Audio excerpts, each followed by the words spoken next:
Part 3 റൂത്തിൻ്റെ 3-ാം അധ്യായമാണ്. കഴിഞ്ഞ ദിവസം റൂത്തിൻ്റെ 1ഉം 2ഉം എടുത്ത് നമ്മൾ തീരുമാനങ്ങൾ എടുക്കുമ്പോൾ ദൈവത്തോട് ചോദിക്കാതെ തീരുമാനമെടുത്താൽ നമുക്ക് ഉള്ള സന്തോഷം, നമ്മുടെ ജീവിതത്തിലെ നമ്മൾ വാല്യൂ ചെയ്യുന്ന എല്ലാം നഷ്ടപ്പെടാൻ സാധിക്കും ചിലപ്പോൾ. അതിനുദാഹരണമായിട്ട് നവോമിക്ക് സംഭവിച്ചത് തൻ്റെ ഭർത്താവും 2 മക്കളും മരിച്ചുപോയി. എന്നാൽ നമ്മളിത് തന്നെ നോക്കുകയാണെങ്കിൽ ലോത്തിൻ്റെ ജീവിതത്തിലും ലോത്ത് സൊദോം ഗൊമോറ തിരഞ്ഞെടുത്തു. ദൈവം തമ്പുരാൻ വന്ന് ലോത്തിനോട് പറഞ്ഞു മലയുടെ മുകളിലോട്ട് കയറിപ്പോകാൻ. ലോത്ത് പറഞ്ഞു എനിക്ക് നടക്കാൻ വയ്യ, ഞാൻ ഇവിടെ കാണും നിന്നോളാം എന്ന് പറഞ്ഞു. എന്ത്? അതുകൊണ്ടെല്ലാം നഷ്ടപ്പെട്ടു. ഭാര്യ തിരിഞ്ഞു നോക്കി, ഉപ്പ് തൂണായി. 2 പെൺമക്കൾ ദൈവഹിതപ്രകാരമല്ലാതെ ലോത്തുമായിട്ട് ബന്ധം സ്ഥാപിച്ച് 2 തലമുറകളെ ഉണ്ടാക്കി.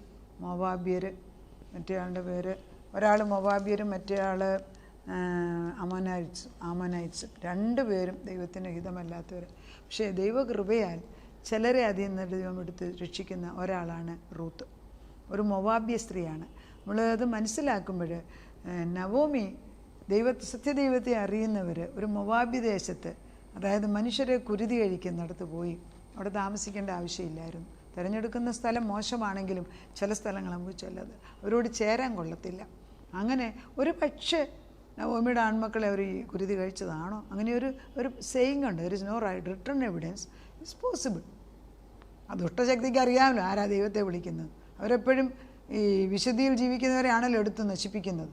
അപ്പം ഇറ്റ്സ് പോസിബിൾ. എല്ലാം നഷ്ടപ്പെട്ടു വന്ന് തിരിച്ചു വന്ന് ദൈവകൃപയാൽ ഇവർ ബോവസിൻ്റെ വയലിൽ സ്വന്തം മരുമകൾ കയറി ചെല്ലുന്നു. അവിടം വരെ നമ്മൾ നിർത്തിയത്. 3-ാം അധ്യായപ്പോൾ നവോമി പറയുന്നത്, അനന്തരം അവളുടെ അമ്മായിയമ്മയായ നവോമി അവളോട്, മകളെ നിനക്ക് നന്നായിരിക്കേണ്ടതിന് ഞാൻ നിനക്ക് വേണ്ടി ഒരു വിശ്രാമ സ്ഥലം അന്വേഷിക്കണമല്ലോ. അപ്പോൾ ഇവൾ പറഞ്ഞു കൊടുക്കുകയാണ്. അതായത് യവം ഹാർവസ്റ്റ് ചെയ്യുന്ന സമയത്ത് ബോവസ് അന്ന് വയലിൽ വന്ന് കിടക്കും. അവർക്കെല്ലാവർക്കും അറിയാം അവിടുത്തെ സമ്പ്രദായം എന്താണെന്ന് അവർക്ക് എല്ലാവർക്കും അറിയാം. യൂഷ്വലി വിളവെടുക്കുമ്പോൾ നമ്മുടെ കാലത്തും പണ്ടൊക്കെ നെല്ലെടുത്ത് കഴിയുമ്പോൾ അവിടെ തന്നെ ആളുകൾ, നമ്മുടെ പ്രായമുള്ള അപ്പച്ചന്മാരും ജോലിക്കാരും അവിടെ തന്നെ പോയി കിടക്കും. കാരണം ഈ നെല്ലാരും എടുത്തുകൊണ്ട് പോകാതിരിക്കാൻ. അതുപോലെ തന്നെയാണ് ഇവിടെ നടന്നത്. അങ്ങനെ ബോവസ് അവിടെ വരുമെന്നറിയാവുന്നതുകൊണ്ട് ഈ അമ്മായിമ്മ പറഞ്ഞു കൊടുക്കുന്നു, നീ കുളിച്ച് സുന്ദരിയായിട്ട് അവിടെ ഈ ബോവസിൻ്റെ വയലിൻ്റെ അവിടെ പോയി നിൽക്കണം. ആ മനുഷ്യൻ കടന്നു കഴിയുമ്പോൾ ആ കിടക്കുന്നതിൻ്റെ കാലിൻ്റെ അടിയിൽ ആ പുതപ്പിൻ്റെ അറ്റത്ത് പോയി കിടക്കണം. ഏതൊരു മരുമകളും ചെയ്യാൻ വളരെ പ്രയാസമുള്ളൊരു കാര്യമാണെങ്കിലും ഇവളത് ചെയ്യുന്നുണ്ട്. ഞാനത് പലപ്പോഴും ചിന്തിക്കുമ്പം എനിക്ക് മനസ്സിലാകാത്തൊരു കാര്യമാണ്. അവളുടെ ആ വിനയ സ്വഭാവം, അമ്മായിമ്മ എന്ത് പറഞ്ഞാലും അച്ചട്ടായിട്ട്, അത് അനുസരണം എന്ന് പറയുന്നത് അതൊരു പ്രത്യേക അനുസരണമല്ലേ. അങ്ങനെ അവൾ പോകുന്ന ഭാഗമാണ് നമ്മൾ 3-ാം അധ്യായത്തിൽ കാണുന്നത്. അത് നമുക്ക്, ബോവസ് തിന്നു കുടിച്ച് ഹൃദയം തെളിഞ്ഞ ശേഷം യവ കൂമ്പാരത്തിൻ്റെ ഒരു വശത്ത് ചെന്ന് കിടന്നു. അവളും, റൂത്തും പതുക്കെ ചെന്ന് അവൻ്റെ കാലിന്മേലുള്ള പുതപ്പ് പൊക്കി അവിടെ കിടന്നു. അർദ്ധരാത്രിയിൽ അവൻ ഞെട്ടിത്തെരിച്ചു. തൻ്റെ കാൽക്കൽ ഒരു സ്ത്രീ കിടക്കുന്നത് കണ്ടു. നീ ആരെന്ന് അവൻ ചോദിച്ചു. ഞാൻ നിൻ്റെ ദാസിയായ രൂത്ത്. ഇതൊക്കെ മനസ്സുകൊണ്ട് കാണണം. വിനയം, അങ്ങേയറ്റത്തെ ഒരാൾ കരുതുന്ന ഒരു ദൈവത്തിൻ്റെ പകർപ്പ്, ഇങ്ങേപ്പുറത്ത് വിനയം റിസീവ് ചെയ്യാൻ. ഇതാണ് നമുക്ക് ആവശ്യം. ദൈവം എപ്പോഴും നന്മ ചെയ്യാൻ തയ്യാറ്. നന്മ ലഭിക്കാത്തതിൻ്റെ കാരണം നമ്മളിൽ വിനയമില്ലാത്തത് മാത്രമാണ്. വിത്ത് ആൻ ഔട്ട്സ്ട്രെച്ച്ഡ് ഓപ്പൺ ഹാൻഡ് അവൻ്റെ മുമ്പിലേക്ക് ചെന്ന് നിന്നാൽ നമ്മളെ കരുതുന്ന ഒരു ദൈവമാണ്. നമ്മളെ തള്ളിക്കളയുന്ന ദൈവമല്ല. അനേക മക്കളുടെ ഹൃദയങ്ങളിൽ ഇത് വന്ന് കൊള്ളുന്നതായിട്ട് ഞാൻ കാണുന്നു. സ്ത്രീകൾ വേദനിക്കുന്നവർ, എങ്ങോട്ട് പോകണമെന്നറിയാൻ വയ്യാത്തവർ വീട്ടിലിരുന്ന് പ്രാർത്ഥിക്കുമ്പോൾ സ്വർഗ കവാടം തുറന്ന് ഇറങ്ങി വരുന്നൊരു ദൈവമുണ്ട്. He's our kinsman redeemer. അവനെൻ്റെ വീണ്ടെടുപ്പുകാരനാണ്. അപ്പോൾ ഇവിടെ നമ്മൾ നോക്കുമ്പോൾ ബോവസ് പേടിക്കുകയാണ്. ബോവസിൻ്റെ കാൽക്കൽ ഒരു സ്ത്രീ. വല്ലവരും അറിഞ്ഞാൽ എന്തൊരു കഷ്ടമായ നാണം കേടാവും. ബോവസ് വളരെ ശ്രദ്ധയോടെ അവളെ നാണം കെടുത്താതെ നോക്കുന്നുണ്ട്. അതിരാവിലെ തന്നെ അവർ എഴുന്നേൽക്കുന്നുണ്ട്. ഞാൻ നിൻ്റെ ദാസിയായ റൂത്ത്, നിൻ്റെ പുതപ്പ് അടിയൻ്റെ മേൽ ഇടണമേ, നീ വീണ്ടെടുപ്പുകാരനല്ലോ എന്ന് അവൾ പറഞ്ഞു. അതിനെ അവൻ പറഞ്ഞു, മകളെ, നീ യഹോവയാൽ അനുഗ്രഹിക്കപ്പെട്ടവൾ. ദരിദ്രന്മാരോ ധനവാന്മാരോ ആയ ബാല്യക്കാരെ നീ പിന്തുടരാതിരിക്കയാൽ ആദ്യത്തേതിലായ അധികം ദയ ഒടുവിൽ കാണിച്ചിരിക്കുന്നു. ഇതാണ് റിഡീമർ. അതായത് നീ പണത്തിൻ്റെയും പ്രതാപത്തിൻ്റെയും യൗവനത്തിൻ്റെയും പുറകെ പോകാതെ നീ ദൈവശബ്ദം കേട്ടിട്ട് ഇവിടെ വന്നിരിക്കുന്നു. അതാണ് അതിൻ്റെ ഇമ്പോർട്ടൻസ്. അത് മനസ്സിലാക്കി ബോവസ്. അതുകൊണ്ട് നീ ഭാഗ്യവതി, നീ അനുഗ്രഹിക്കപ്പെട്ടവളാണ്. അവളുടെ ഈ പ്രവർത്തനം ബോവസിൻ്റെ മുമ്പിൽ അതിവിശുദ്ധമായിട്ട് ദൈവം കാണുന്നു. ദൈവം എന്താണ് നല്ലതെന്ന് കാണുന്നത് നമുക്ക് പറയാനൊക്കത്തില്ല. പക്ഷെ ദൈവം ഇത് നന്മയായിട്ട് കണ്ടു. അങ്ങനെ ബോവസ് തീരുമാനമെടുക്കുകയാണ്. ബോവസ് എന്താ പറയുന്നത്? ഭയപ്പെടണ്ട, നീ ചോദിക്കുന്നതൊക്കെയും ഞാൻ ചെയ്തു തരും. നീ ഉത്തമ സ്ത്രീ എന്ന് എൻ്റെ ജനമായ പട്ടണമൊക്കെ അറിയുന്നു. ഞാൻ നിൻ്റെ വീണ്ടെടുപ്പുകാരൻ എന്നത് സത്യം തന്നെ. എന്നാൽ എന്നെക്കാട്ടിൽ അടുത്തൊരു വീണ്ടെടുപ്പുകാരനുണ്ട്. ബോവസ് ഒന്നിനും ധൃതി വെക്കുന്നില്ല. ബോവസ്, നീ ഭയപ്പെടണ്ട, ഞാൻ നിന്നെ കരുതിക്കോളാം, ഞാൻ നിന്നെ വീണ്ടെടുക്കാം. പക്ഷേ ഒരു നിയമമുണ്ട് ഇവിടെ. എന്നെക്കാട്ടിൽ മുമ്പിൽ യോഗ്യതയുള്ള ഒരു വീണ്ടെടുപ്പുകാരനുണ്ട്. അവൻ സമ്മതിച്ചെങ്കിൽ നീ അവൻ്റെ ഭാര്യയായി മാറും. അതല്ല അവന് വേണ്ടെന്ന് പറയാമെങ്കിൽ ഞാൻ നിൻ്റെ ഭർത്താവിൻ്റെ അല്ലെങ്കിൽ നിൻ്റെ അമ്മായിപ്പൻ്റെ സ്ഥലവും വാങ്ങിക്കും, നിന്നെ ഭാര്യയായിട്ട് ചെയ്യും. എന്ത് മാനമായിട്ടാണ് കാര്യം ചെയ്യുന്നത്!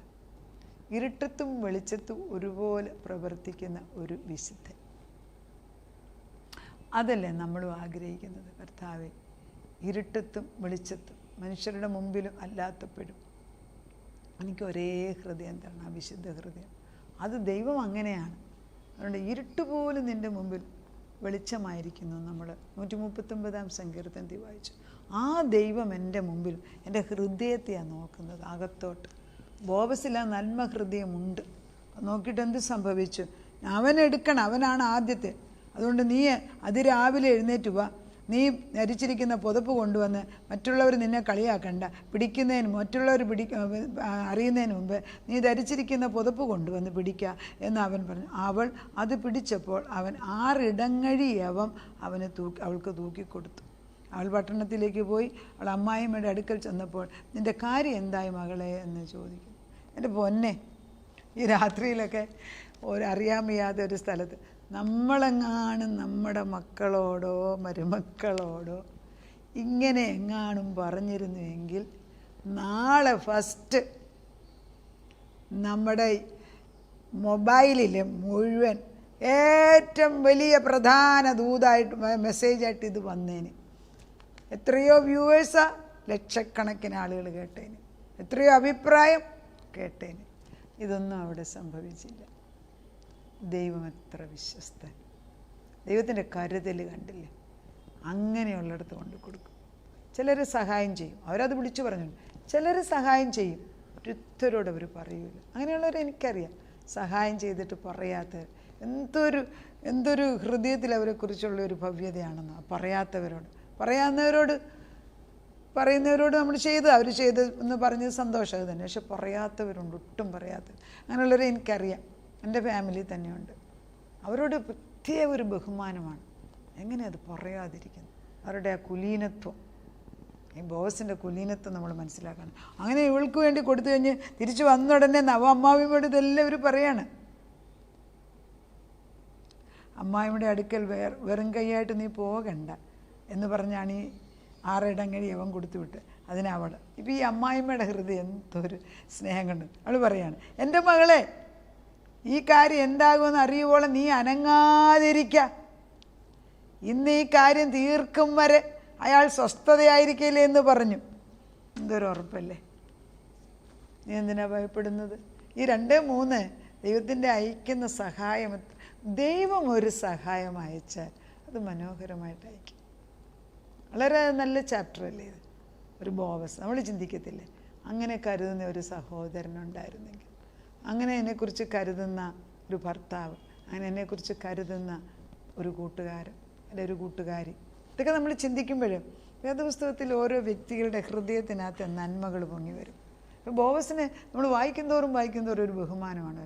ആ ബോവസ് നമ്മുടെ മുമ്പിൽ വന്നിരിക്കുകയാണ്. എന്നാൽ പുതിയ നിയമത്തിൽ നമ്മൾ മനസ്സിലാക്കണം, യേശുക്രിസ്തുവാണ് കിൻസ്മൻ റിഡീമർ, നമ്മളെ വീണ്ടെടുപ്പുകാരനായത്. വീണ്ടെടുപ്പുകാരൻ എന്ന് പറയുമ്പം വെളിപ്പാടിൻ്റെ 7:14 പറയുന്നുണ്ട്. വെളിപ്പാടിൻ്റെ 7:14 എന്താണ് പറയുന്നത് നോക്കാം. 7:14 ഇങ്ങനെ വായിക്കുന്നു. യജമാനൻ അറിയുന്നുവല്ലോ എന്ന് ഞാൻ പറഞ്ഞതിന് അവൻ എന്നോട്, ഇവർ മഹാകഷ്ടത്തിൽ നിന്ന് വന്നവർ, കുഞ്ഞാടിൻ്റെ രക്തത്തിൽ തങ്ങളുടെ അങ്കി അലക്കി വെളുപ്പിച്ചിട്ടുള്ളവർ. അതാണ് നമ്മൾ ഈ നോക്കുമ്പോൾ കുഞ്ഞാടിൻ്റെ രക്തത്തിൽ അലക്കി വെളുപ്പിച്ചിട്ടുള്ളവർ റിഡീംഡ് പീപ്പിളാണ്. അപ്പോൾ അവിടെ യേശുവാണ് അവരുടെ റിഡീമർ. ഗലാത്യർ 3:13 പറയുന്നത് Christ redeemed us from the curse of law. അതായത് ക്രിസ്തു നമ്മളെ ശാപത്തിൽ നിന്ന് വിടുതൽ.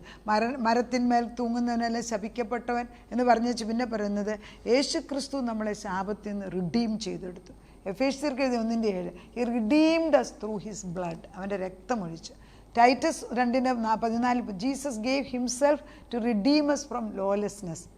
അത് നിയമമില്ല, അതായത് മനുഷ്യൻ ന്യായമില്ലാതെ ജീവിക്കുന്ന കാലത്ത് നിന്ന് യേശു വന്ന് നമ്മളെ റിഡീം ചെയ്യണം. 1 പത്രോസ് 1:18-19 അതായത് പൊന്നെ വെള്ളി കൊണ്ടല്ല ഞാൻ നിന്നെ വീണ്ടെടുത്തിരിക്കുന്നത്, പിന്നെയോ കർത്താവിൻ്റെ പ്രഷ്യസ് ബ്ലഡ് കൊണ്ട്. നമ്മൾ you have been redeemed by God. Zion shall be redeemed with justice. You were bought at a price, do not become slaves of man. നമ്മളെ ദൈവം തൻ്റെ രക്തം കൊടുത്ത് വാങ്ങിച്ചതാണ്. എനിക്കൊരു റിഡീമറുണ്ട്, അത് എൻ്റെ പഴയ നിയമത്തിലെ ബോവസെങ്കിൽ പുതിയ നിയമത്തിൽ എൻ്റെ യേശുവാണ്. അവൻ എനിക്ക് വേണ്ടി കരുതുന്നവനാണ്. അപ്പം 2-3 ചാപ്റ്ററിൽ റിഡീമർ കടന്നു വന്നു. 4-ാം ചാപ്റ്ററും കൂടെ ഉണ്ട്. അടുത്ത ദിവസം നമുക്ക് അതിലേക്ക് കടക്കാം, നമുക്ക് പ്രാർത്ഥിക്കാം. നാഥ, നിൻ്റെ മുമ്പിലേക്ക് ഞങ്ങൾ കടന്നു വരികയാണ്. ഇത്ര മനോഹരമായിട്ടാണ് ഒരു ബുക്ക് എഴുതി വെച്ചിരിക്കുന്നത്. ഒരമ്മായിമ്മയും മരുമകളും കൂടെയുള്ള സ്നേഹം. അവർ എല്ലാം നഷ്ടപ്പെട്ടവളായിട്ട് പോയിട്ട് തിരിച്ചു വരുമ്പം തൻ്റെ ജനത്തിൻ്റെ അടുക്കടോട്ടുള്ള ആഗ്രഹത്തിൽ തിരിച്ചു വരും. സ്വന്തം ദേശത്തേക്ക് അവൾ തിരിച്ചു വരുന്ന ഒരു തീരുമാനമെടുത്തത് നന്നായി. അല്ല മോവാബ്യ രാജ്യത്ത് കടന്ന് ചത്തുപോയതെങ്കിൽ ആരറിയാനാ പച്ച. അവളൊരു തീരുമാനമെടുത്തതിനാൽ തിരിച്ചു വന്നു. അവളുടെ മരുമകൾക്ക് ഒരു ബോവസ്, ഒരു റിഡീമർ, ഒരു ചാർച്ചക്കാരൻ, ഒരു വീണ്ടെടുപ്പുകാരൻ നീ കൊടുത്തു. അതിനാൽ അവളുടെ ജീവിതം മാറ്റിമറിക്കുകയാണ്. 2 പേരുടെയും, നവോമിയുടെയും റൂത്തിൻ്റെയും മനോഹരമായൊരു സത്യം ആണ് ഇതിനകത്ത് മനസ്സിലാക്കുന്നത്. വിനയമുള്ളിടത്ത്, ദൈവഭയമുള്ളിടത്ത്, ദൈവസ്നേഹമുള്ളിടത്ത് ദൈവത്തിൻ്റെ സഹായം വരും. അറിവില്ലായ്മയിൽ ബുദ്ധിഹീനമായി നടക്കുന്ന മക്കളുടെ മേൽ നിൻ്റെ ആത്മാവിനെ പകർന്നുകൊണ്ടേയിരിക്കുന്ന പച്ച ചെന്ന് വേണ്ടു. ഭർത്താക്കന്മാരുടെ മേൽ കള്ളുകുടിച്ച് നടക്കുന്നവർ, ബോധമില്ലാത്തവരിൽ അതേപോലെ ഞങ്ങൾ അയച്ചു. മക്കൾ, മരുമക്കൾ, കൊച്ചുമക്കൾ ദൈവാത്മാ കടന്നു ചെല്ലട്ടെ അപ്പച്ച. പഠിക്കാൻ ബുദ്ധിയില്ലാത്ത കുഞ്ഞുങ്ങൾക്ക് ദൈവത്തിൻ്റെ ബുദ്ധി കടന്നു ചെല്ലട്ടെ അപ്പച്ച. പണസംബന്ധമായി ഭാരപ്പെടുന്നവർക്ക് ദൈവത്തിൻ്റെ ശക്തി, കർത്താവെ അതിന് പറ്റിയ സഹായികൾ കടന്നു വരട്ടെ.